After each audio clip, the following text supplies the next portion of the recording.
हमने ना NAS के ऊपर अभी थोड़े दिन पहले एक वीडियो बनाई थी और मेरे को बहुत डिमांड मिली, भैया NAS का पूरा सेटअप बता दो, किस तरीके से काम करती है। मतलब एक बहुत सारे क्वेश्चंस मिले थे मेरे को और हमने नया स्टूडियो बना लिया। आपने देख ही लिया होगा वीडियोस में डिफरेंट बैकग्राउंड। तो हमने एक NAS यहाँ पे अपनी सेटअप करनी थी, तो हमने Synology से NAS मंगा ली है और इसका पूरा सेटअप करेंगे, कैसे ये काम करती है, क्या इसके फायदे हैं। जो जो आपने पूछा था लास्ट वीडियो में वो सब इस वीडियो में डिटेल में कवर करेंगे। डब्बा खोल के देख लूँ जरा क्या हिसाब किताब है। ये जो हमने वही है डिस्क स्टेशन DS1525 प्लस, जो 5 बे वाली NAS है। और जो इन बे के अंदर आइटम लगेगी ये तो भैया एकदम इंसान के शरीर से महंगी हो रही है। किडनी के जोक तो पुराने हो गए अब, I mean हार्ड ड्राइव। खाली डब्बा। हाँ इसमें है सामान भाई बहुत सारा। एक चाबी जो पुराने ब्रीफ केस में लगती थी वैसी, पावर कॉर्ड, 2 लैन केबल, एक पावर अडेप्टर और एक क्विक स्टार्ट गाइड और साथ में कुछ स्क्रूज वगैरह। और ये आ गई हमारी NAS।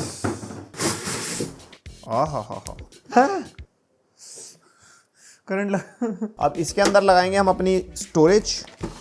ये ऐसे बाहर आ जाता है और स्टोरेज तो खोल लें यार, असली महंगा मसाला तो यही है। और जो स्टोरेज है वो भी हमने Synology की 8 TB ही मंगाई है, यानी कि टोटल 16 TB हो गई। बाकी स्टोरेज के बेस खाली है, जैसे जैसे डेटा भरेगा वैसे वैसे भर देंगे। क्या 32 TB से ज्यादा का डेटा है? ओहो हो, डेटा इतना महंगा हो गया है ना। चलो मैं सेटअप करता हूँ फिर मिलता हूँ आपको। यार NAS को लगाने के बाद मुझे फील हो गया मैं कितनी बड़ी चीज मिस कर रहा था लाइफ में। यार ये बहुत सही चीज है। हाँ मानता हूँ महंगी है, जैसे जैसे स्टोरेज के प्राइस बढ़ गए हैं थोड़ी ऐसे किडनी विडनी आदि देनी पड़ जाती है, लेकिन उसके बाद जो सुकून की जिंदगी है। और इस वीडियो के अंदर मैं सब कुछ कवर करूंगा। मतलब अगर आप एक बिल्कुल नूब हो ना कि यार कि NAS होती क्या है अपना सर्वर, क्या क्लाउड स्टोरेज और इससे हम क्या क्या कर सकते हैं। भाई इससे हमने दुनिया भर की चीजें करी हैं। अपना एक रिमोट कंप्यूटर हमने इसको बनाया है, हम भाई फोटोज एक्सेस कर सकते हैं, अपनी पर्सनल क्लाउड स्टोरेज इसको बना सकते हैं। और सबसे बढ़िया चीज जो इसकी है ना वो इसका सॉफ्टवेयर एक्सपीरियंस है। एंड मतलब इतने सारे यूज केसेस जो मेरे बिजनेस के हिसाब से मेरे को समझ में आए वो सब बताऊंगा। और भी भाई बहुत सारे हैं। बाकी तो कमेंट सेक्शन खुला ही है। अगर आप मेरे को पहली बार देख रहे हो तो लाइक और सब्सक्राइब कर सकते हो। मैं जरा NAS की बात से शुरू कर लेता हूं।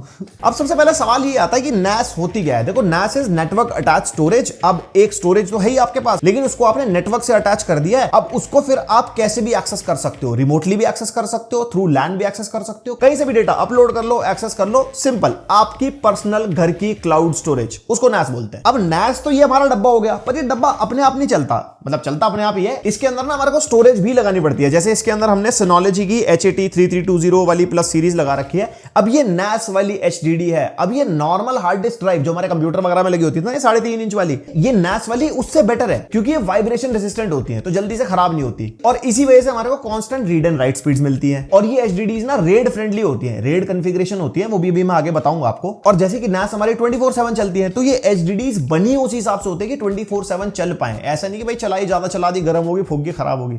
नहीं, तो ज्यादा डिटेल में अगर जानना तो मेरी ये वाली वीडियो देख लेना। मैंने इसमें ना पूरी HDD दिखाई थी NAS वाली, और इसी वीडियो में हमने बताया था कि हम NAS कवर करेंगे और आज हम कवर कर रहे हैं। और ऐसे ना NAS ग्रेड HDD सिर्फ Synology नहीं बनाता, मतलब बहुत सारे ब्रांड्स हैं, WD भी है, Seagate भी है। सबके अलग अलग मॉडल्स होते हैं जो NAS के लिए अलग HDDs होती हैं।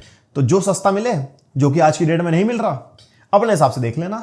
अब मेनली सवाल आता है किन लोगों को ये टारगेट करती है। अब जैसे अगर आपके पास कोई 1-2 TB डेटा है, यार आप एक्सटर्नल स्टोरेज बाय कर लो। SSDs भी आती हैं, HDDs भी आती हैं, और कुछ इस तरीके की एक्सटर्नल स्टोरेज भी आते हैं। हमने एक वीडियो में कवर करी थी, तो इनका साइज बहुत बड़ा होता है और ये काफी ड्यूरेबल होती है। ये Seagate कंपनी की हमने बाय करी थी, तो पहले हम यही चला रहे थे डेटा स्टोरेज के लिए। बट जैसे जैसे डेटा आपका बढ़ता जाएगा, और डेटा बहुत ज्यादा क्रूशियल है आपके लिए, भाई आप कहां स्टोर करोगे, और स्टोरेज भी अगर आप करते हो और करप्ट हो जाए तो आपके बिजनेस पे आ जाए, तो उन लोगों को NAS टारगेट करती है। जैसे कि हम कंटेंट क्रिएटर हो गए, या फिर कुछ ऐसे बिजनेसेस हो गए जिसमें पूरा दिन डेटा माइग्रेट होता रहता है। जैसे कंटेंट क्रिएटर उठा लो, अभी मैं वीडियो शूट कर रहा हूं, ये 1 मिनट की फुटेज 1 GB की बनती है, और ऐसे में दिन में कितने शूट करता हूं, महीने में कितने शूट करता हूं, भाई दुनिया भर का डेटा हो जाता है। कहां रखूं? और भाई जो हमारे पीसी सिस्टम है उसके अंदर जो SSDs हैं, चाहे एक्सटर्नल SSDs हैं, ये कभी भी खराब हो जाती हैं, कभी भी करप्ट हो जाती हैं। मेरे साथ ऐसा कई बार हो चुका है कि मुझे फिर से शूट करने पड़े हैं क्योंकि डेटा डाला था वो उड़ गया। और अगर आप एक कंटेंट क्रिएटर हो, बिल्कुल रिलेट कर पाए होंगे। अब ये तो बिजनेसेस वाला एग्जांपल हो गया, लेकिन लोग आजकल इसको घरों पे भी लगा रहे हैं। अब मान लो आप ऐसे इंसान हो जिसके पास दुनिया भर का डेटा है, बचपन से अपना सारा मीडिया इकट्ठा कर रहे हो, चाहे वो फोटोज हैं, चाहे वो वीडियोज हैं, आपकी मेमोरीज हैं, आपने ब्लू-रे मूवी डिस्क खरीद रखी है और वो बहुत ज्यादा जगह ले रही है, तो उसको लोग डंप भी कर लेते हैं। अब डंप करोगे तो भैया एक मूवी 40-40 50-50 जीबी की होती है, वो डेटा रखोगे कहां? और उसकी फिर सेफ्टी सिक्योरिटी भी चाहिए और उसको आप कहीं से एक्सेस भी कर पाओ। तो इसलिए लोग NAS को घर पे भी लगाते हैं कि यार सबने अपने फोन में उसका सॉफ्टवेयर डाल लिया, सबने अपनी फोटोज अपलोड कर दी, वीडियोस अपलोड कर दी, आपको डेटा की टेंशन लेने की जरूरत नहीं है। अब हम अपने फोन में इतना डेटा रखते हैं, हमारा फोन अगले दिन खराब हो जाए, खो जाए, गया ना डेटा। अब आप सब्सक्रिप्शन लो गूगल का क्लाउड का या फिर iCloud वगैरह का, लेकिन फिर वही बात है ना, उसका मंथली ईयरली पैसा भरना पड़ेगा। यहां पे एक बार ही पर्ची कटवानी है, दर्शन रोज मिलेंगे। अब बहुत लोगों के माइंड में ये भी आ रहा होगा कि हम एक पुराने पीसी को उठाएं जिसके अंदर हम डेटा स्टोर कर पाए, बहुत सारी स्टोरेज कनेक्ट कर दें उसके साथ, और उस पीसी को हम नेटवर्क शेयरिंग के थ्रू डेटा वगैरह इधर से उधर डिफरेंट यूजर्स या पीसीज में ट्रांसफर कर सकते हैं, एक्सेस कर सकते हैं। लेकिन वो उतना ना यूजर फ्रेंडली नहीं होता है। अब ऐसा नहीं है सब काम पीसी पे नहीं हो सकते, हाँ हो सकते हैं, बहुत सारे लोग बना लेते हैं इस टाइप के सिस्टम और उसको नेटवर्क से शेयर करके डेटा स्टोरेज एक लोकल NAS बना लेते हैं। लेकिन जो ये वाली टाइप की NAS होती है जिस सिनोलॉजी की हम ये यूज कर रहे हैं, या इसके अलावा और भी कंपनी की NAS आती है, इनका सॉफ्टवेयर इनकी यूएसपी होती है। भाई आप पूरी लॉगिंग चेक कर सकते हो, किसने कब डेटा एक्सेस किया, किसने कब कॉपी किया, किसने कब कहां लॉग इन किया। उसके अलावा जो अभी आगे मैं आपको चीजें बताने वाला हूं, तब आपको समझ में आएगा अच्छा ये बात है। तो ये जो हमारे पास मॉडल है ये सिनोलॉजी की DS1525 प्लस। अब इसमें और भी बहुत सारे मॉडल आते हैं जिसमें ज्यादा बेस आपको मिल जाएंगे। जैसे इसके अंदर हमारे को 5 बेस मिलते हैं, इसके अंदर हम मतलब 5 HDDs लगा सकते हैं। उसका साइज कुछ भी हो सकता है, ऐसा नहीं है कि इसके अंदर कोई स्टोरेज कैपेसिटी है कि इतनी ही लगेगी। अब आपको ज्यादा बेस वाला चाहिए तो आप वो ले सकते हो। प्लस इसकी अपनी स्पेक्स भी होती है, प्रोसेसर रैम भी होती है इसके अंदर, क्योंकि चलने के लिए कुछ तो चाहिए ना। तो अलग अलग स्पेक्स वाली NAS भी आती है। अब किसको क्या सेलेक्ट करनी है वो भी मैं आगे बताऊंगा। अब अगर फिजिकली आप देखोगे तो एक छोटा सा डब्बा सा दिखता है, बेसिकली एक मिनी कंप्यूटर है जिसमें 3.5 इंच की 60 HDD आप लगा सकते हो, जो हमने लगा रखी है NAS वाली। वैसे तो आप नॉर्मल वाली HDD भी लगा सकते हो जो नॉर्मल पीसीज वगैरह में लगाते हैं, लेकिन वो रिकमेंडेड नहीं है 24/7 चलने के हिसाब से। और चाहो तो 2.5 इंचेस वाली SSD भी लगा सकते हो इन्हीं बेस के अंदर, और लगाना ही बहुत इजी है। जस्ट यहां से लॉक खोलो, ट्रे बाहर आ जाती है, देखो HDD हमने ऐसे लगाई है और फटाफट कट करके अंदर हो जाती है। उसके अलावा फ्रंट में पावर बटन है और USB पोर्ट मिल जाएगा 3.2 Gen 1, जिसमें आप कोई भी USB एक्सटर्नल HDD SSD लगा के अपना कोई भी डेटा चाहो तो इसकी ड्राइव्स में ट्रांसफर भी आप कर सकते हो, बहुत ईजी है जैसे कंप्यूटर में करते हैं। और बैक में हमारे को 2 LAN पोर्ट मिल जाएंगे जो कि 2.5 गीगाबिट वाले हैं। ये फोर्सफुली इसलिए बोल रहा हूं, इसके बारे में भी आगे बताता हूं आपको। उसके अलावा एक और टाइप ए पोर्ट है 3.2 Gen 1 वाला, और यहाँ पे पावर इनपुट का पोर्ट मिल जाएगा और एक नेटवर्क अपग्रेड स्लॉट भी है इसके पीछे, जिसको कुछ इस तरीके से यहाँ पे 10 गीगाबिट LAN पोर्ट भी आप इंसर्ट कर सकते हो high speed network data sharing के लिए। अब ये इन्होंने इसलिए दिया है, जैसे हमने भी अपने स्टूडियो में ना Cat6 वायर डलवाई है। अब वो Cat6 वाली 10 गीगाबिट वाली वायर होती है, लेकिन अब ये 2.5 गीगाबिट है। ज्यादातर लैपटॉप पीसीज में भी 2.5 गीगाबिट वाला पोर्ट होता है, तो हम तो फुल पोटेंशियल यूज ही नहीं कर पाएंगे ना उन Cat6 वायर्स का। तो फ्यूचर में अगर आपको फास्ट स्पीड चाहिए तो आप अपनी NAS भी अपग्रेड कर पाओ। लैपटॉप्स में हमारे को कन्वर्टर वगैरह मिल जाते हैं या फिर थंडरबोल्ट वाले डॉक्स वगैरह आते हैं, और पीसीज में हमारे को PCI कार्ड मिलता है, या फिर अगर आपने महंगा मदरबोर्ड लगवाया उसमें तो फिर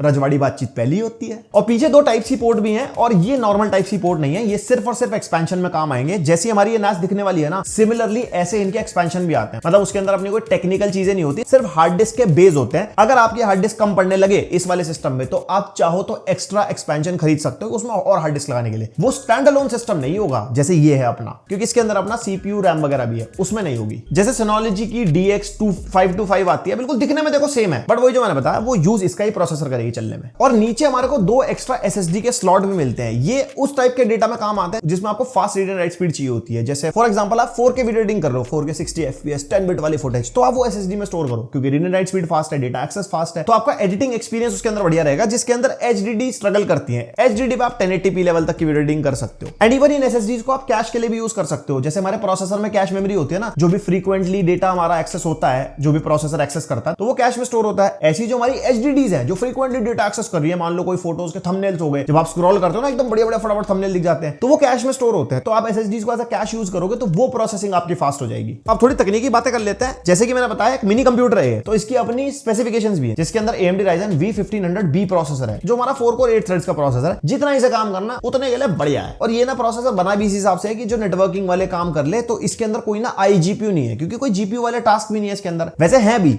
उसके बारे में आपको आगे बताऊंगा। फिर हमारी GPU वाली NAS भी अलग से आती है, और ये प्रोसेसर 25 वॉट की ही पावर ड्रॉ करता है। वैसे मैं इसका एडाप्टर देख रहा था, तो 120 वॉट का एडाप्टर है हमारी जो NAS को चलाने में काम आता है। अब ये 120 वॉट बहुत डायनामिक है कि कितनी आपने स्टोरेज लगा रखी है इसके अंदर, उसके हिसाब से जो आपकी पावर ड्रॉ करेगी। और 8GB DDR4 ECC रैम मिल जाएगी, और इसके अंदर 2 स्लॉट है, एक स्लॉट में 8GB लगी है, तो फ्यूचर में आप एक्सपैंड भी कर सकते हो। वैसे 32GB सपोर्ट करता है, यानी कि 16GB की 2 स्टिक्स आप लगा सकते हो। अब कहोगे भैया जब ये मशीन चला पा रही है इतनी रैम और प्रोसेसर, तो अपग्रेड क्यों करना? यार इसके अंदर ना आप वर्चुअल मशीन सेटिंग्स वगैरह भी रन कर सकते हो। जैसे हमने इसके अंदर ना विंडोज 10 चला दी थी, अब वो चलने में इतनी स्ट्रगल कर रही थी तो हमारे को पता लग गया था कि ये इतना झेल पा नहीं रहा। और प्लस इसके अंदर आईजीपीयू भी नहीं है, क्योंकि जितने भी वो ग्राफिक्स रेंडर हो रहे हैं स्क्रीन पे वो भैया आईजीपीयू लेते हैं। तो वर्चुअल मशीन ने वर्चुअल आईजीपीयू बनाया जो खा तो सीपीयू को ही रहा है, लेकिन सीपीयू के पास इतनी पावर ही नहीं है। अब ऐसे फ्यूचर में कुछ ऐसे सेट ऑफ टास्क हैं जो आप NAS के अंदर करोगे जिसके अंदर रैम की नीड हो सकती है, इसलिए एक्सपेंशन जरूरी है। और मैंने ना इस रैम के आगे ईसीसी बोला था। ईसीसी की फुल फॉर्म है एरर कोड डिटेक्शन। जब भी हमारा डेटा ट्रांसफर हो रहा है इधर से उधर, कभी कभी आपने नोटिस करा है कि आपने अपने फोन से या एसएसडी से डेटा अपने पीसी में ट्रांसफर किया। अब मान लो कोई फोटोज है, 1000 फोटोज हैं, तो कुछ फोटोज में से चल नहीं रही, तो उसमें क्या होता है ना, एरर हो जाता है बीच में, तो आपका डेटा पूरा तरीके से ट्रांसफर नहीं हुआ था। कोई आपने फाइल डाली, वीडियो फाइल या ऑडियो फाइल, वहां पे इनवैलिड फाइल या एरर वाइल प्लेइंग का इशू आ जाता है। वो हमारी NAS के अंदर ना हो, क्योंकि डेटा बहुत क्रूशियल है। तो ये रैम हमारी हेल्प करती है उस एरर कोड को डिटेक्ट करने में कि कहीं पे डेटा में कोई इशू तो नहीं आ रहा। तो इसलिए हमारा 100% डेटा जो भी आप ट्रांसफर कर रहे हो वो बिल्कुल सही से कॉपी हो और आप उसको यूज कर पाओ। और जैसे कि एक तरीके से मिनी पीसी है, प्रोसेसर है, तो ठंडक भी चाहिए। तो इसके अंदर हमारे को 2 फैंस मिलते हैं 92 mm के, जो हमारे सीपीयू और एचडीडी को ठंडा रखते हैं, क्योंकि 24 घंटे भी तो चलनी होती है। अब जब हम NAS को सेटअप करते हैं और आप इसके अंदर कोई भी स्टोरेज लगाते हो, तो उस स्टोरेज को करना पड़ता है कॉन्फ़िगर, जिसके अंदर हमारे को पता लगता है कि भाई कौन सी रेड कॉन्फ़िगरेशन करनी है। वैसे Synology की वेबसाइट पे रेड कॉन्फ़िगरेटर हमारे को मिलता है, जिसके अंदर आप जितनी जितनी रेड आप सेलेक्ट करोगे और जो जो स्टोरेज आपने लगाई है वो आप सेलेक्ट करोगे। जैसे हमने 88 TB की 2 लगाई है, तो यहाँ जैसे 88 TB की 2 सेलेक्ट करते हैं ना, और यहाँ पे डिफरेंट रेड सेलेक्ट करते हैं, तो उसके अंदर दिखाता है कि कितनी आपकी स्टोरेज यूज होगी और कितनी आप उसके अंदर अनयूज्ड स्पेस है, या फिर कितनी हमारी प्रोटेक्शन के लिए यूज होगी। अब कहोगे भाई साहब यहाँ पे कौन सी प्रोटेक्शन? देखो, जिंदगी में प्रोटेक्शन बहुत जरूरी है, अब स्टोरेज में तो उससे भी ज्यादा। अब आपने मान लो अपने 88 TB की 2 स्टोरेज लगाई है और आपके लिए डेटा बहुत इंपॉर्टेंट है, तो आप रेड 1 में कॉन्फ़िगर करो। उसके अंदर क्या होगी, आपकी एक 8 TB स्टोरेज यूज होगी और दूसरी जो 8 TB है वो आपकी प्रोटेक्शन के लिए यूज होगी, यानी कि वो एज अ बैकअप बनाएगी। अगले दिन गलती से एक ड्राइव फेल हो भी गई तो दूसरी के थ्रू आप उसको बैकअप कर सकते हो, आपका डेटा अगर आपके लिए बहुत इंपॉर्टेंट है। बट यहाँ पे आपकी इन्वेस्टमेंट इंटू 2 हो गई कि आपने सोचा तो था मेरा 16 TB, बट काम तो 8 TB आ रहा। लेकिन अगर आपको चाहिए भैया फुल स्पीड और आपको चाहिए फुल स्टोरेज, कि मतलब मेरे को कुछ सैक्रिफाइस नहीं करना, डेटा मैं देख लूंगा, मैं थोड़े 2-4 बैकअप बना लूंगा इधर उधर, लेकिन मुझे डेटा पूरा चाहिए, तो रेड 0 में कॉन्फ़िगर करो, जिसमें रीड एंड राइट स्पीड भी बढ़िया मिलेगी आपको और पूरा का पूरा डेटा आप यूज कर पाओगे जितनी स्टोरेज आपने लगाई है। अब इसके अलावा रेड 5, रेड 6, रेड 10, थोड़ा सा डिटेल में पढ़ना होगा, थोड़ा ChatGPT का सर खा लेना, वरना Synology के इस वाली वेबसाइट पर आपको दिख जाएगा कि इसके अंदर कितनी स्टोरेज आपने लगाई है, उसमें से कितनी % आपको यूज करने के लिए मिलेगी, कितनी प्रोटेक्शन के लिए मिलेगी, या कितनी अनयूज्ड रहेगी जिसको आप किसी भी तरीके से यूज कर सकते हो, लाइक स्टोरेज के लिए भी या प्रोटेक्शन के लिए भी। अब ये आपको समझना है कि आपको किस तरीके से रेड कॉन्फ़िगरेशन रखनी है। अब इसके अंदर थोड़ा सा आपको समझना पड़ेगा कि आपकी इवन नंबर में है और कितनी डिस्क है, किसका साइज बड़ा है, किसका साइज छोटा है, उसके हिसाब से वो रेड कॉन्फ़िगरेशन होती है। उसको आसान बनाने के लिए, मतलब अगर आपको नहीं समझना, उसको आसान बनाने के लिए Synology ने अपनी 2 कॉन्फ़िगरेशन अलग से रखे हैं, SHR 1 and 2। SHR का मतलब है Synology हाइब्रिड रेड। अब नॉर्मल रेड में क्या होता है ना, सारी ड्राइव्स का साइज ना सिमिलर होना चाहिए, तभी रेड कॉन्फ़िगरेशन सही से हो पाती है। अब हाइब्रिड वाले में ऐसा नहीं है, आपने एक 8 TB लगाई, एक 4 TB लगाई, एक 16 TB लगाई, ये तब भी उसको अपने हाइब्रिड रेड में कॉन्फ़िगर कर देगा। अब SHR का फायदा एक एंट्री लेवल यूजर के लिए सबसे बढ़िया इसलिए क्योंकि अपने हिसाब से कॉन्फ़िगर कर लेता है, फिर चाहे आपने किसी भी टाइप की स्टोरेज लगा रखी हो, तो कैसे कॉन्फ़िगर हो रही है, कितनी स्टोरेज कहां जा रही है, फिर भी आप Synology के रेड कैलकुलेटर में जाके चेक कर लेना। अब हमने सेटअप कैसे किया अपने स्टूडियो में वो थोड़ा समझाता हूं। जैसे आपने हमारा स्टूडियो टूर देखा होगा, हमने एक सेपरेट सर्वर रूम बनाया जिसके अंदर हमारी NAS सेटअप होगी, बट अभी हम वीडियो के लिए उसके अंदर नहीं रख रहे, क्योंकि अगर हम वहां रख देंगे तो थोड़ा बी-रोल निकालने में मजा नहीं आएगा। तो यहाँ पे ना हमने पूरे स्टूडियो में ना Cat 6 वायर के कनेक्शन करे हैं, जो हमारे हर एक सिस्टम, हर एक पीसी, हर एक शूटिंग स्पेस के अंदर निकल रहे हैं। तो अगले दिन हमारे को NAS का कनेक्शन किसी भी सिस्टम में चाहिए थ्रू LAN, तो यहाँ पे हमारे को फास्ट डेटा ट्रांसफर वो हमारे को मिल पाएगा। अब ऐसा नहीं है हम इसको वायरलेसली नहीं चला सकते थ्रू वाईफाई, हमने इस टाइम पे वायरलेसली ही इसका सेटअप कर रखा है, जस्ट टू टेस्ट कि वायरलेसली कैसा है या फिर LAN के थ्रू चलाते हैं कैसा है। एक्सपीरियंस भी आपको भी आगे बताऊंगा। तो हमने अपने स्टूडियो में ना मैश सिस्टम लगा रखा है, वो होता है ना एक ही वाईफाई राउटर हमारा डिफरेंट राउटर से कनेक्ट हो जाता है, तो आप उसके बाद पूरे स्टूडियो में कहीं भी घूमते रहो, आपको डिफरेंट वाईफाई से कनेक्ट नहीं करना पड़ता बार बार पासवर्ड डाल के, आप हमेशा कनेक्टेड रहते हो। तो वो सिस्टम है हमारे यहाँ पे। उसके अलावा हमने एक TP लिंक की ना इस तरीके का स्विच आता है, ये आपके लिए बहुत इंपॉर्टेंट है अगर आप एक NAS लगा रहे हो, अगर आपके पास मल्टीपल सिस्टम्स हैं, क्योंकि NAS के अंदर तो हमारे को 2 ही LAN पोर्ट मिल रहा है ना, इससे आप 2 ही सिस्टम कनेक्ट कर पाओगे। अगर आपको इस 2 LAN पोर्ट के अलावा को मल्टीपल सिस्टम कनेक्ट करने हैं, उसके बीच में स्विच लग जाएगा। वैसे हमने 10 गीगाबिट वाला स्विच मंगाया क्योंकि फ्यूचर में अगर हमारे को 10 गीगाबिट वाले लैपटॉप्स, पीसी, जो कार्ड वाली बात बता रहा था मैं आपको, वो करना पड़े तो हमारा ये TP लिंक का स्विच काम में आ सकता है। अब हमने इस TP लिंक के स्विच में डाल दिया हमारा इंटरनेट और उसके थ्रू हमने कनेक्ट कर दी हमारी NAS, और जितने भी Cat 6 वायर्स थी जो हमारे डिफरेंट सिस्टम पे जा रही थी, उसके दूसरे एंड हमने सारे स्विच के अंदर कनेक्ट कर दिए। इसका मतलब हमारा NAS का सेटअप हर एक उस LAN पोर्ट में आ चुका है जो भी हमारे डेस्क सेटअप पे लगी हुई है। तो जिसको भी डेटा एक्सेस करना है थ्रू LAN, अपने सिस्टम में LAN लगाए, उसके थ्रू भी कर सकता है। उसके अलावा हमने अपनी NAS को वाईफाई से भी कनेक्ट कर दिया, तो अगर आप वाईफाई से कनेक्ट कर रहे हो उसके थ्रू भी लॉग इन करके आप उसको एक्सेस कर सकते हो। और अभी जितनी भी LAN वायर्स आ रही हैं डिफरेंट सेटअप पे, इसमें NAS का एक्सेस प्लस इंटरनेट का एक्सेस दोनों है, क्योंकि स्विच के अंदर आपने अपनी मैश राउटर भी कनेक्ट कर दिया था। जो हमारा नेट चला रहा है ना स्टूडियो में, वो हमारे स्विच के राउटर में नेट भी भेज रहा है, NAS भी कनेक्टेड है, इसलिए हमारे सारे system wired NAS plus internet वाले हो गए। ये मैं उनके लिए बता रहा हूं अगर आपको अपना बिजनेस में या फिर कंटेंट क्रिएशन स्टूडियो में सेटअप करना है। ये स्विच बहुत इंपॉर्टेंट है, ये जरूर ले लेना। और अगर नया स्टूडियो बना रहे हो तो Cat 6 वायर पहले ही इलेक्ट्रीशियन को बोल देना, भैया डाल दे पूरी बिल्डिंग में, क्योंकि बाद में फिर आप थोड़ा फोड़ी कराओगे, बाहर से वायर डलवाओगे, वो अच्छी नहीं लगेगी। और जो मैं बार बार Cat 6 वायर बोल रहा हूं ना, ये नॉर्मल LAN वायर ही है, जैसे हम इंटरनेट चलाने के लिए यूज करते हैं, जो राउटर में लगाते हैं, बट ये थोड़ी ना एक्सपेंसिव वाली होती है विद बेटर कैपेबिलिटी। ये 10 गीगाबिट वाली वायर होती है, 10 Gbps। और ये जो Gbps है ये बैंडविड्थ है, ये स्पीड नहीं है। गीगाबिट और गीगाबाइट में डिफरेंस होता है। ये नहीं कि एक सेकंड में 10 GB डेटा जा रहा, डिवाइड बाय 8 नहीं पता। अब जैसे आप इंटरनेट प्लान बाय करते हो 100 Mbps वाला, तो डाउनलोडिंग स्पीड तो 12.5-13 Mbps ही आती है ना, क्योंकि वो डिवाइड बाय 8 हो जाती है। तो जो आप प्लान लेते हो वो 100 मेगाबिट वाला होता है, जो आपको स्पीड मिलती है वो मेगाबाइट में मिलती है। इंफॉर्मेशन भाई तुम्हारा बेटा है। अब भाई आता है इस NAS का सबसे आउटस्टैंडिंग पार्ट, जो इसकी भाई यूएसपी है, वो है इसका सॉफ्टवेयर। यहाँ पे जैसे कि मैंने आपको बताया ये पीसी सिस्टम की तरह है, तो ये चलती भी इसका एक इंटरफेस है, कुछ ऐसा दिखाई देता है। और इसका अपना इंटरफेस ऐसा नहीं है कि आपने इससे कोई HDMI लगा के मॉनिटर लगा के उस पर चला लिया। ये रिमोटली आप कहीं से भी चला सकते हो, क्योंकि ये वेब बेस्ड ऑपरेटिंग सिस्टम है। और भाई बहुत ईजी है चलाना, बिल्कुल जैसे एक सिस्टम चलाते हो ना, डिफरेंट फाइल्स फोल्डर्स आ जाते हैं, डिफरेंट एप्लीकेशन आ जाती है। इसका अपना एक एप्लीकेशन का स्टोर भी है, जहां से आप एप्स वगैरह डाउनलोड कर सकते हो, और बहुत ईजी है चलाना। और इसी के OS के अंदर आप सारे यूजर्स वगैरह सेट कर सकते हो। जैसे मेरे स्टूडियो में कोई एडिटर है, कोई सिनेमाटोग्राफर है, कोई राइटर है, तो मैं डिफरेंट एक्सेस दे सकता हूं उनको, कि भाई ये थोड़ी मैंने NAS में अपना डेटा स्टोर कर रखा पर्सनल, उन्हें थोड़ी देखने दूंगा, तो मैं उनके अलग अलग एक्सेस बना दूंगा कि भैया तुम्हारा डेटा इसके अंदर है, खुद एक्सेस करो, ये मेरा मेन डेटा नहीं देख सकते। पढ़ाई वाला मटेरियल रखना हो मुझे क्या दिक्कत है भाई, और पढ़ाई के चक्कर में तो वैसे ही बहुत विवाद हो रहे देश में। और वैसे तो इस UI में बहुत सारे फीचर्स हैं, बट स्टिल आपको थोड़े बहुत बताऊं तो इसके अंदर आप लॉग्स देख सकते हो, किसने कहां से कब एक्सेस किया, क्या अपलोड किया, क्या डाउनलोड किया, क्या स्टेटस है हमारी NAS का, हेल्थ कैसी है हमारी ड्राइव्स की। गलत लॉगिन पासवर्ड डाल रहा है, कोई हैक करने की कोशिश कर रहा है, तो आप अकाउंट को लॉक कर सकते हो बैकएंड से। आप उस अकाउंट पे अटेम्प्ट्स भी दे सकते हो कि भाई एक अकाउंट 2-3 अटेम्प्ट डाले, उसके बाद फिर वो ब्लॉक हो जाए। और अगर आप जेन्युइनली पासवर्ड भूल गए हो तो आपको Synology से ही मेल आती है पासवर्ड रीसेट करने के लिए, just like any other Google का पासवर्ड आप रीसेट करते हो, तो आपकी मेल आपके लिए बहुत इंपॉर्टेंट है। अब इसी के अंदर हमारे को मिलती है Synology ड्राइव। ये जैसे गूगल ड्राइव होती है ना, एक private cloud kind of setup है। इसको आप दुनिया के किसी भी कोने से एक्सेस कर सकते हो। जैसे फोन में गूगल ड्राइव खोलते हो ना, या गूगल फोटोज खोलते हो, ऐसी आप Synology का ड्राइव खोल लो अपने फोन में कहीं से भी। इसके अंदर सारे फोल्डर्स हैं, जो डेटा आपने डाल रखा है सब आप देख सकते हो। इसके अंदर आपको सारी फाइल्स वगैरह दिख जाएगी, और फाइल्स को वही है आपको शेयर करना है किसी के साथ। जैसे गूगल ड्राइव का लिंक बनाते हैं, वैसे लिंक बना के किसी के साथ शेयर कर दो। उसको व्यूअर एक्सेस भी दे सकते हो, एडिटर एक्सेस भी दे सकते हो, जैसे गूगल ड्राइव के अंदर होता है। ये आपकी पर्सनल क्लाउड स्टोरेज है, भाई साहब मैं मालिक हूं इसका, मैं भेजूंगा तुझे फाइलें, रुक तू।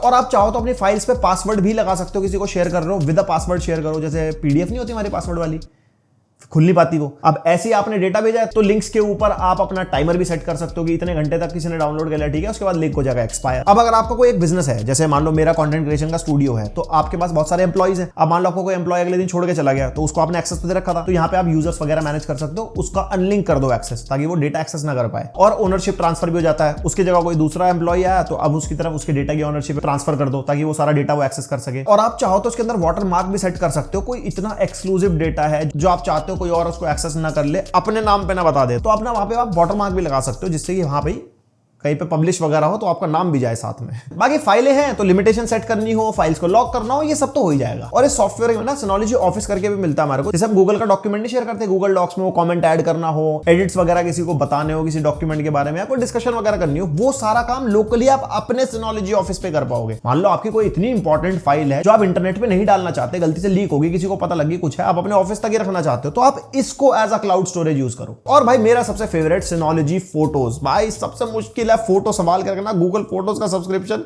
भर के मेरा आधा खाली हो गया हूं मैं। यहाँ पे भाई Synology फोटोज मिलता है और इसकी डेडिकेटेड ऐप मिलती है, iPad, iPhone, Android, जहां मर्जी डालो और उसके अंदर आप फोल्डर सेलेक्ट कर सकते हो कि आपका कौन सा फोल्डर बैकअप होना चाहिए। जैसे गूगल फोटोज में होता है, लेकिन आईफोन के iCloud में तो सब कुछ ही बैकअप कर देता है। स्क्रीनशॉट लो वो भी चला जाएगा हमारा वहां पे।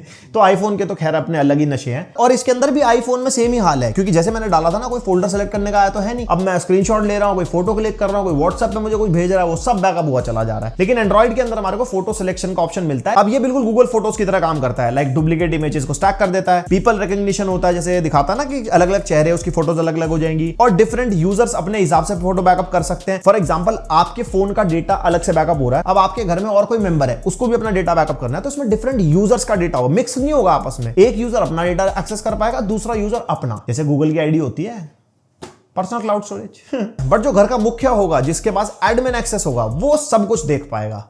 तो आप सोच समझ के घर में सेटअप करो, देखना एडमिन किसको रखना है। और जैसे गूगल फोटोज iCloud में फोटो शेयर करते हो, सेम इससे भी शेयर कर लो और इसमें लिंक बना दो। बहुत सारी फोटो शेयर करोगे तो उसके अलावा पासवर्ड भी लगा सकते हो। और ये जितनी भी फोटोज बैकअप करता है ओरिजिनल साइज में ही करता है, तो यानी कि आपकी क्वालिटी भी लॉस नहीं होगी। और फिर से बता दूं, लोकली तो आप चला ही पाओगे अगर आप अपने ऑफिस एनवायरमेंट में हो या फिर अपने घर के वाईफाई में हो, लेकिन अगर आप रिमोटली कहीं पे हो तो वहां से भी आप इसको एक्सेस कर पाओगे और आपका डेटा अपलोड या बैकअप होना होगा, वो भी रिमोटली कहीं से हो जाएगा। अब जैसे कि मैंने बताया था, इसके अंदर अपना एक ऐप स्टोर भी है, तो यहाँ पे ना बहुत सारी एप्लीकेशन है। एक बड़ी इंटरेस्टिंग एप्लीकेशन मेरे को मिली, विच इज डाउनलोड स्टेशन। अब इस ऐप के नाम में डाउनलोड है, तो भैया डाउनलोड कर सकते हो। भाई जब मैंने इस ऐप को खोला और इसमें मैं कुछ भी सर्च करता हूं, भाई सब मिलता है यहाँ पे डाउनलोड करने के लिए। कितना एथिकल है, कितना अनएथिकल है, वो तो आप समझ ही गए होंगे, but on the go everything on your hands. और दो और मेजर एप्लीकेशंस फॉर मल्टीमीडिया। एक तो हमारी ऑडियो स्टेशन, ये है ऑडियो फाइल्स के लिए बहुत बढ़िया है। अब आपने फॉर एग्जांपल बहुत सारी हाई रेज ऑडियो फाइल्स आपके पास है, जो आप IEMs के थ्रू सुनते हो, जो फ्लैग फाइल्स होती है, उनका साइज बहुत बड़ा होता है। वो आपने बहुत बड़ी लाइब्रेरी खरीद के रख रखी है, बहुत सारा डेटा है। आप उसको कहीं तो ऐसी जगह रखना चाहोगे ना जहां पे वो सेफ भी रहे, लेकिन आप उसको कहीं से एक्सेस भी कर पाओ। तो यहाँ पे ये वाली ऐप काम आती है, जिसके अंदर आप अपनी पूरी म्यूजिक लाइब्रेरी बैकअप करके रख सकते हो। और इसकी हमारे को एप्लीकेशन मिलती है iOS, एंड्रॉइड पे भी, इवन वेब ऐप भी है, लैपटॉप वगैरह पे एक्सेस करनी हो, और वहां से अपना डेटा आपका एक्सेस करो, आराम से गाने वाने जब सुनो। डेटा मत भरो ना अपने फोन में, लैपटॉप में, वैसे स्टोरेज इतनी महंगी है, एक ही बार पैसा खर्चो। और दूसरी मेजर एप्लीकेशन है प्लेक्स। ये एक तरीके का ना OTT है, इसके अंदर बहुत सारा कंटेंट है। कुछ तो आप ऑन द गो फ्री में देख सकते हो, जो यहाँ पे अवेलेबल है, और कुछ आपको रिडायरेक्ट कर देता है आपके OTT पे, जैसे जियो हॉटस्टार, नेटफ्लिक्स। अगर आपके पास सब्सक्रिप्शन होगा तो आप वहां से देख पाओगे। अब ये तो सारी OTT एप्स में होता है, इसमें नया क्या है, इसके अंदर आप अपना डेटा भी डाल सकते हो। अगर आपके पास ब्लूरे डिस्क है और आपने बहुत सारी मूवीज इकट्ठी कर रखी है, अब डिस्क की अपनी एक लाइफ होती है, वो खराब हो जाए, खैर सोनी वालों को तो उसके बारे में क्या ही पता है। अब वो डिस्क आप डंप करके रखो और उसको आप बैकअप कर लो अपनी NAS के अंदर, और प्लेक्स के थ्रू आप उसको कहीं से भी एक्सेस करो, अपनी मूवी फुल उसी ओरिजिनल क्वालिटी में अपने टीवी में देखनी हो, iPad में, फोन में, हर जगह। प्लेक्स की हमारे को एप्लीकेशन मिलती है, जो आप ऐप स्टोर, प्ले स्टोर, या अगर आपके पास गूगल टीवी भी है और टीवी का कोई भी ऑपरेटिंग सिस्टम है, सब पे अवेलेबल होती है। बाकी ये तो हो गया एक नंबर वाला तरीका। उसके अलावा इसमें कोई भी मूवी आपको देखनी हो, कैसे इसको आपको अपने पायरेट्स ऑफ द कैरेबियन से मिलवाना है, वो करके मैं ज्यादा बोल नहीं सकता, आप समझदार हो। और एक डिस्क्लेमर मैं फिर से दे दूं, मैं बहुत बार बोल चुका हूं कि यार यूजर वाली चीज हर जगह एप्लीकेबल है, कि अगर आप कोई भी डेटा वाली बात कर रहे हो ना, चाहे वो फोटोज है, वीडियोज है, मूवीज है, ऑडियो है, हर जगह आप यूजर्स बना सकते हो कि कौन सा यूजर कितना एक्सेस कर सकता है। किसी ने फॉर एग्जांपल मूवी देखी प्लेक्स के अंदर 10 मिनट की, फिर आपने देखी वही मूवी 1 घंटे की, तो उसको अपने अकाउंट में 10 ही मिनट दिखाई देगी कि प्ले जैसे रिज्यूम होता है ना नेटफ्लिक्स पे, वैसे ही आप उसको 1 घंटे से रिज्यूम करोगे, तो वो मिक्स नहीं होगा। ये हर एप्लीकेशन के अंदर है। अब ऐसे मेरे एक फ्रेंड के पास ना एवेंजर्स एंड गेम और इंटरस्टेलर की ब्लूरे डिस्क थी, तो उससे मैंने ना उसका डम फाइल ले ली। मैंने यार मेरे को चला के देखनी है, पायरेसी नहीं करनी। और मैंने जब उसको चला के देखी तो फ्लेक्स ऐप के अंदर ना पूरी कास्ट, जैसे मतलब OTT पे दिखता है ना हमारे को, भाई पूरा उसी तरीके से पूरा डेटा ही उठा लेता है यार ये। एंड इवन ये फ्लेक्स ऐप जो हमारी SRT से कनेक्टेड भी है। अगर आपको कोई सबटाइटल नहीं है आपकी किसी फाइल के अंदर, किसी मूवी के अंदर, तो आप सबटाइटल चाहो तो डाउनलोड भी कर सकते हो ऑन द गो इसी के अंदर ही। अब जैसे इसका जो पैकेज सेंटर है, उसमें तो दुनिया भर की एप्लीकेशन है, लेकिन कुछ एप्लीकेशन ना जो पैकेज सेंटर में नहीं है, ऑनलाइन लोगों ने डाल रखी है, गिटहब वगैरह में मिल जाती है, वो आप इसके अंदर रन कर सकते हो। तो आपको इसके पैकेज सेंटर से ना कंटेनर मैनेजर डाउनलोड करना पड़ेगा, जिसको हम डॉकर भी बोलते ही हैं। अब उसके अंदर आप ये वाली एप्लीकेशन रन कर सकते हो। जैसे रेट्रो असेंबली रन किया था, इसके अंदर भाई दुनिया भर के इम्यूलेटर्स पहले से ही थे, मतलब जैसी स्पेक्स हमारे डिवाइस की है ना, उस हिसाब से सारे चल रहे थे। मान लो आपके पास इम्यूलेटर वाले गेम्स की बहुत सारी लाइब्रेरी है, तो आप अपने NAS पे स्टोर कर दो और वो कहीं से भी कैसे भी आप खेल सकते हो, किसी भी डिवाइस के ऊपर। वो कॉन्फ़िगर भी हो जाती है। मान लो एंड्रॉइड पे खेल रहे हो तो उसके हिसाब से चलेगी, पीसी पे खेल रहे हो तो उसके कीबोर्ड के हिसाब से चलेगी, वरना अगर आप चाहो तो एक्सटर्नल कंट्रोलर लगा के भी खेल सकते हो इस पे। ये मुझे एप्लीकेशन बढ़िया लगी क्योंकि मैं गेमर हूं। अब इसके अलावा हमने इसमें 2 चीजें और करी, जैसे मेरा वेनम स्टैक AI वाला आपने चैनल देखा होगा, नया नया चला रहे हैं, और कुछ चीजें हम लोकली रन कर रहे हैं अपने स्टूडियो में। तो अगर आप लोकली एजेंटिक एआई वगैरह यूज करते हो तो Na10 और हर्मीज आपने सुना होगा। तो जैसे Na10 के अंदर हम वर्कफ्लो वगैरह ऑटोमेट करा सकते हैं, उसके अंदर हमारे different AI tools through API connect हो जाते हैं। ऑब्वियसली एपीआई तो देखो आपको लेनी पड़ेगी, लेकिन जो Na10 है, हर्मीज है, इनको नॉर्मली चलाने के लिए आपको एक होस्टिंग लेनी पड़ती है। वो खर्चा आप बचा सकते हो अगर आपने एक NAS ले रखी है, घर का सर्वर भाई साहब। और इसके अलावा जो ये कंटेनर मैनेजर है यानी कि जो डॉकर है, इसके इतने अंधे यूज केसेस हैं। मतलब अगर आपको होम ऑटोमेशन करनी हो, जैसे धनंजय भाई की मैं ये वाली वीडियो देख रखा था जिसमें भाई एसी पंखा भाई डिफरेंट ऑटोमेशन इन्होंने रेडी कर रखी है। ये वाली वीडियो जरूर देखना, बहुत इंटरेस्टिंग है। उसके अलावा अगर आपकी कोई कंपनी है, आपने एक पर्सनल डैशबोर्ड बनाना है, वो भी आप बनवा के इस एनवायरमेंट पे लोकली होस्ट कर सकते हो, जिसमें आपके टास्क ट्रैक हो जाएंगे, अटेंडेंस ट्रैक हो जाएगी। मतलब भाई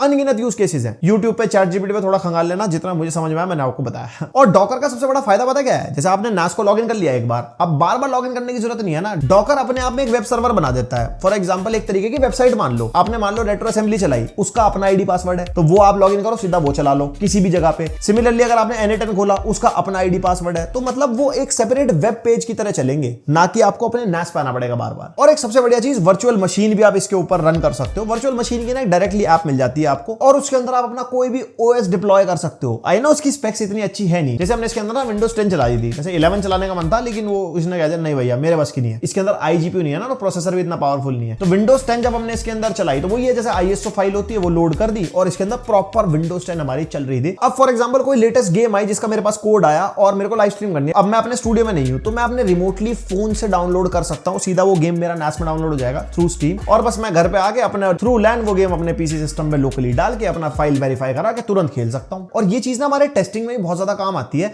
कोई एक गेम है, अब एक हमारी पीसी लैपटॉप में टेस्ट भी हो रही है, कोई बी रोल निकाल रहा है तो उसके अंदर गेम भी चला के दिखानी है, कोई कंट्रोलर टेस्ट कर रहा है, कुछ है। अब सेम गेम को हर बंदा या तो भाई एक जगह से कॉपी करके दूसरी जगह पे डाले या कुछ करे। हमने क्या करा, सीधा सारी डाउनलोडिंग एक ही NAS के अंदर कर दी, सारा डेटा इसके अंदर है। अब जिसको जो गेम जहां चलानी है इससे ले लो, अपना चला लो चुपचाप, इधर उधर जाने की जरूरत नहीं है। और ये वर्चुअल मशीन ना उन लोगों के लिए ज्यादा काम में आती है जिनको एप्स वगैरह टेस्ट करनी होती है। किसी ने मान लो कोई ऐप बनाई, विंडोज 8, 10, 11 तीनों पे चेक करनी है, तो दोबारा ऑपरेटिंग सिस्टम थोड़ी डालेगा, डिफरेंट सिस्टम पे थोड़ी जाएगा, तो वर्चुअल मशीन में ही टेस्ट कर लेते हैं वो। बट ये जो वर्चुअल मशीन वाली चीज है ना, ये बहुत ज्यादा रिसोर्स हंग्री है। ये वाली NAS उस चीज के लिए नहीं है, वो तो हमने चला दी, लेकिन अगर ये काम भी है आपका NAS के साथ साथ, तो आपको थोड़ी अच्छी स्पेक्स वाली NAS लेनी पड़ेगी। और जैसे कि यूज केसेस बहुत सारे हैं, एडिटिंग के यूज केस के लिए NAS बहुत इंपॉर्टेंट है, क्योंकि एडिटिंग में डेटा हो जाता है बहुत सारा। अब एक तो डेटा आपका एक जगह स्टोर रहे, जैसे मेरे स्टूडियो में है कि यार मान लो मल्टीपल एडिटर्स को मल्टीपल फाइल एक्सेस करनी है, अब वो अलग अलग सिस्टम पे अलग अलग SSDs के थ्रू ले ले, या फिर वो एक जगह NAS में डाल दे, उसके बाद कोई भी सिस्टम पे अपने एक्सेस कर सकता है। थ्रू लैन वो जल्दी ट्रांसफर भी हो जाती है, या वायरलेसली भी अगर करते हैं तो ठीक ठाक स्पीड हमारे को मिल जाती है। और सबसे बड़ी प्रॉब्लम आती है अगर आप DaVinci Resolve, Premiere Pro या आफ्टर इफेक्ट्स वगैरह चलाते हैं, तो इसमें स्क्रैच डिस्क होती है। मतलब जब आप सॉफ्टवेयर रन करते हो, बैक एंड में जितना भी हमारी रेंडर फाइल है या फिर जितना भी हमारा सॉफ्टवेयर यूज होता है ना, बहुत ज्यादा स्पेस भर देता है हमारे C ड्राइव में। और जब वो भरता है उसके बाद आप सॉफ्टवेयर यूज ही नहीं कर पाते। जो यूज करते हो वो समझ गए होंगे। तो स्क्रैच डिस्क के लिए आप अपनी NAS को यूज करो ना, इतनी सारी स्टोरेज पड़ी है आपके पास, और लोकली अपना काम करते रहो, और उससे आपके वर्क फ्लो पे भी इंपैक्ट नहीं आता। तो बेफालतू की आपके पीसी की स्टोरेज नहीं भरेगी, इसको यूज करो। और वैसे डायरेक्टली आप NAS से भी एडिट कर सकते हो, लेकिन उसके लिए अगर आप 10 Gbps कनेक्शन पे हो ना, तो आप 4K फुटेज वगैरह एडिट कर पाओगे। ये 2.5 गीगाबिट पे चल रही है अभी हमारे स्टूडियो में, क्योंकि इकोसिस्टम भी वैसा है। पहले मैं टेस्ट करना चाहता था, अगर हमारा वर्क फ्लो बढ़िया रहा तो हम 10 Gbps पे शिफ्ट करेंगे, क्योंकि इसमें खर्चा भी आएगा। तो यहाँ पे 4K एडिटिंग करने के लिए लोकली ही डेटा आपको ट्रांसफर करना पड़ेगा सिस्टम पे। और जब 10 Gbps पे शिफ्ट करेंगे तो उसमें SSD भी चाहिए होगी, फिर वो तुम्हें पता ही है, एक किडनी दे चुका हूं, दूसरी फिर वीडियो कैसे बनाऊंगा। और अगर आप एक म्यूजिक प्रोड्यूसर हो, मतलब म्यूजिक प्रोडक्शन वाला टास्क करते हो, आपके लिए तो भैया बहुत इंपॉर्टेंट चीज है, बिकॉज सबसे ज्यादा इश्यू म्यूजिक प्रोडक्शन में डेटा का ही है। इतने सैंपल्स, इतने बीट्स, इतना कुछ आप रखते हो अपने पास, और सबसे बड़ी चीज है उनको लूज करने का डर। तो भाई इसके अंदर स्टोर करके रखो, एंड कैसे कैसे एक्सेस होता है डिफरेंट तरीके से मैंने आपको बता ही दिया। और अगर आपकी NAS में कोई भी प्रॉब्लम आती है, या कोई भी ऐसी इंपॉर्टेंट नोटिफिकेशन कि हाँ आपकी NAS में कोई इशू तो नहीं आ रहा, डायरेक्टली पावर कट हो गया या कुछ भी है, तो आपको डायरेक्टली Synology से मेल आती है। तो ये काफी अच्छा फीचर है। अगर आपको कोई ऐसा फॉल्ट है जिसको आपको डायग्नोस करना हो, या ट्रबल शूट करना हो, या उसके बारे में जानना हो कि इससे भाई फ्यूचर में क्या प्रॉब्लम्स आ सकती हैं, तो वो भी आप देख सकते हो। एंड भाई इसके अलावा बहुत सारे यूज केसेस हैं। लोग CCTV के लिए स्टोरेज लगवाते हैं, वो NAS को एज अ बैकअप यूज करते हैं। होम ऑटोमेशन सिस्टम करते हैं, वो भी NAS को यूज करते हैं। और इसके अलावा Synology का एक मेल स्टेशन मिलता है हमारे को, आपका लोकली ईमेल सेटअप हो जाता है। जैसे आउटलुक वगैरह चलाने के लिए माइक्रोसॉफ्ट का सब्सक्रिप्शन लेना पड़ता है ना, आपको अपने एनवायरमेंट में मेल्स करनी है, तो मेल स्टेशन आप इस पे सेटअप कर लो, अपना प्राइवेट एनवायरमेंट, आपकी ईमेल, सब कुछ,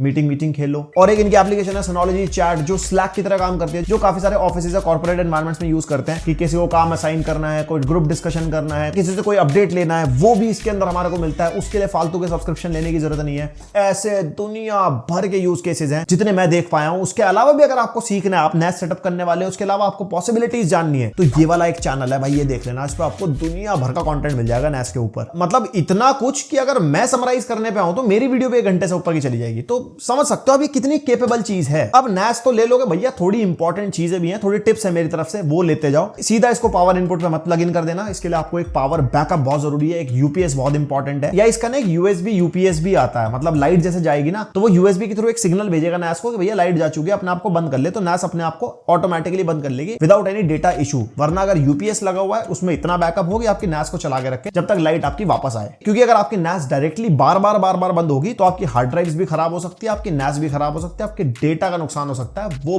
बहुत जरूरी है। और इसके अलावा इसके अंदर एक फीचर भी मिलता है, जैसे लाइट जाती है तो नेस अपने आप ऑफ हो जाती है, लेकिन जब लाइट आती है तो अपने आप ऑन भी हो जाती है। उसके अलावा नेक्स्ट सेकंड इंपॉर्टेंट टिप जो कि आपकी ड्राइव बाइंग के लिए, एक ही बैच की ड्राइव्स आपको कभी बाय नहीं करनी है। आपके हर एक ड्राइव पे बैच नंबर होता है, तो जब आप ड्राइव्स बाय करते हो तो अगर आपकी ड्राइव में इशू निकला तो एक बैच में ही इशू आ सकता है, वो तो आपकी सारी ड्राइव्स भी खराब हो सकती हैं। तो आप अलग अलग बैच नंबर्स की ड्राइव्स बाय करो, तो अगर कोई एक आधी खराब हुई तो बाकी तो आपकी बची रहे। उसके बाद सबसे important tip which is a 3-2-1 rule. 3-2-1 rule में ऐसा होता है कि आपका बैकअप कंप्यूटर पे तो है ही, दूसरा बैकअप आपका NAS पे भी है, और अगर बहुत ही इंपॉर्टेंट डेटा है तो उसको क्लाउड पे भी रखो, जिससे कि आप कभी भी उस डेटा को लूज ना करो। वैसे इसके साथ एक चीज ऐड हो जाती है विच इज फेलियर रेट। हमारी जो कंज्यूमर हार्ड ड्राइव्स आती है ना, जो पहले पीसीज वगैरह में लगाते थे, वैसे तो अब भी मिलती है वो, उसका फेलियर रेट 1 से 3% होता है पर ईयर। मतलब बहुत ही कम, 100 में से 2-3 हार्ड ड्राइव ही खराब होती है। उसके अलावा जो NAS ग्रेड वाली HDD होती है, इसका फेलियर रेट होता है 0.5 to 2%, यानी कि 100 में से या तो आधी एक कोई खराब होगी, ज्यादा होंगी तो 2 होंगी, बिल्कुल ना के बराबर। और SSDs जल्दी से खराब नहीं होती, लेकिन हैवी वर्कलोड या ज्यादा रीड एंड राइट आप करते हो ना, तब SSDs के खराब होने के चांसेस होते हैं। और ये मैंने भी एक्सपीरियंस करा है। हमारे स्टूडियो में किंगस्टन की SSD थी, जिसको हम बहुत ज्यादा यूज करते थे। अंधा डेटा कॉपी पेस्ट, इधर से डिलीट फॉर्मेट, ये वो हमारी 2 साल के अंदर ही निपट गई, बिल्कुल मतलब बंद ही हो गई चलते चलते। और हाँ, डेटा आपके लिए बहुत इंपॉर्टेंट है, तो उसके लिए रेड कॉन्फ़िगरेशन का ध्यान रखना कि प्रोटेक्शन के लिए आप कितनी स्टोरेज को छोड़ रहे हो। ये यूजर्स पे डिपेंड करता है। फॉर एग्जांपल मेरे लिए स्टूडियो का डेटा है जो रनिंग में रहता है, तो मैं कुछ स्पेस ही अपनी डेटा बैकअप के लिए रखूंगा, बाकी मेरे को स्टोरेज ज्यादा चाहिए। क्योंकि भाई अगर 6 महीने पहले कोई वीडियो शूट करिए तो वो मेरे लिए अभी किसी काम की नहीं है, तो मेरे पास रनिंग डेटा ज्यादा है। ऐसे अगर आप घर के लिए यूज कर रहे हो तो आप पूरी की पूरी स्टोरेज भी यूज कर सकते हो। लेकिन अगर आपके पास बहुत क्रूशियल बिजनेस का कोई इंपॉर्टेंट डेटा है, तो प्रोटेक्शन के लिए आपकी रेड कॉन्फ़िगरेशन अच्छी खासी होनी चाहिए। और ये मैं अपने हिसाब से बता रहा हूं, मेरे यूज केस हिसाब से। भाई हर किसी का यूज केस अलग हो सकता है। कोई ऐसा क्रिएटर है जो अपना सालों का डेटा स्टोर करके बैठा है, मैं नहीं स्टोर करता, मैं सिर्फ आउटपुट फाइल रखता हूं अपने पास। कुछ लोग B-roll संभाल के रखते हैं, कुछ लोग BTS संभाल के रखते हैं, बहुत सारी चीजें। और क्या क्लाउड स्टोरेज ट्रस्टेबल है या फिर NAS, ये डिबेटेबल टॉपिक है। दोनों अपनी अपनी जगह अच्छे हैं। क्लाउड स्टोरेज में प्राइवेसी इशू होता है, लेकिन यहाँ पे आपका लोकल सर्वर है। बाकी लड़ लो इसके लिए कमेंट सेक्शन में, आप देख लो। एंड अगर मैं इसको कंक्लूड करता हूं, यार ये अपने आप में बहुत अच्छी चीज है according to the use cases. किन किन को टारगेट करती है वो मैंने आपको बता दिया, और किस बिजनेस के हिसाब से आप फिगर आउट कर सकते हो कि आपके बिजनेस में स्टोरेज का कितना बड़ा रोल है, और आपको स्टोरेज की इशू पड़ रहा है तो आप डेफिनेटली एक NAS के लिए ऑप्ट करो ही करो। अब ये जो NAS सर्वर है विदाउट स्टोरेज, ये 1.3 लाख रुपीस का है। एंड अगर स्टोरेज की बात करते हैं तो जो हमने लगाई है 8 TB 50,000 रुपीज की, यानी कि 1 लाख रुपीस की है। तो टोटल तामझाम जो हमारा है 2.3 लाख के आसपास हो गया। और इसके अंदर एक बंडल भी आता है जिसके अंदर हमारे को 16 GB रैम मिलती है, 5 8 TB की ड्राइव्स मिलती है इसी सिस्टम के साथ, जो कि हमारा 40 TB हो गया। वो हमारा 4.8 लाख रुपीस का था, एकदम किडनी टचिंग। और इसके अलावा मिसलेनियस कॉस्ट आती है, जैसे अगर आप 10 GB का फायदा उठाओगे तो 35,000 रुपीस का 10 GB का स्विच आएगा, जो TP लिंक का हमने लगा रखा है। उसके अलावा अगर आपका पीसी के अंदर 10 GB का पोर्ट नहीं है, उसके अंदर 5,000 रुपीस का PCI कार्ड आता है जो 10 GB वाला होता है। और जैसे हमने Synology की ये वाली NAS लगाई है, ये 10 GB वाली नहीं है, बट अगर इसके अंदर वो 10 GB वाला कार्ड लगाना है तो वो हमारा Synology का 20,000 रुपीस के आसपास आता है। प्लस अगर आपके पास लैपटॉप है तो उसके लिए एक्सटर्नल डॉक वगैरह हमारे को मिलता है, थंडरबोल्ट वाले। डिपेंड भी करता है कि वो आपका लैपटॉप पीसी सपोर्ट करता भी नहीं करता। तो यहाँ पे बहुत सारी कॉस्ट जुड़ जाएंगी। और मेनली अगर मैं बताऊं तो वायरिंग की कॉस्ट तो मैंने जोड़ी नहीं, जो मैंने Cat 6 वायर लगवाई है, आपका इंटरनेट भी उसके अंदर इक्वली रोल प्ले करता है। बहुत सारी चीजें आ जाती हैं यार साथ में। और मैं अगर बताऊं ना कि यार ये इन्वेस्टमेंट वर्थ इट है, तो मैं कहूंगा यस 100%। जितना काम ये मेरे स्टूडियो में आ रही है, मेरा क्योंकि एनवायरमेंट वैसा है, तो डेफिनेटली वर्थ इट है। आप एक कंटेंट क्रिएटर हो, डेफिनेटली इसके लिए जाओ। आपका कोई ऐसा बिजनेस है जिसमें बहुत ज्यादा डेटा क्रिएट होता है, आप इसके लिए जाओ। अगर आपके घर में इशू आ रहा है, आपके पास बहुत सारे फोन्स है, बहुत सारी फोटोज है, वीडियोज है, मूवीज है, मतलब आप डेटा नहीं मैनेज कर पा रहे, और बहुत सारे लोग अलग अलग गूगल का सब्सक्रिप्शन पे कर रहे हैं, तो देखो कैलकुलेशन लगाओ कि आपको गूगल का सब्सक्रिप्शन कुछ सालों का कितने का का पड़ता है और एक NAS कितने की पड़ती है, तो आप यहाँ पे बहुत सारी चीजें मैनेज करके चल सकते हो। एंड बस यही था मेरी तरफ से NAS का पूरा रिव्यू सेटअप, जो भी मेरे हिसाब से था। बहुत सारी चीजें मैं कवर कर पाया, कुछ अगर रह गई हो तो कमेंट करके बता देना। हम नेक्स्ट अगली वीडियो कुछ और प्लान कर सकते हैं अराउंड NAS। कोई आपके सवाल हो उसके अराउंड, कोई Q&A सेशन NAS के अराउंड हम कर सकते हैं, बिकॉज अब हमारे पास है तो हम बहुत सारी चीजें टेस्ट भी कर पाएंगे। एंड लाइक शेयर सब्सक्राइब, मिलते हैं नेक्स्ट वीडियो, तक के लिए बाय।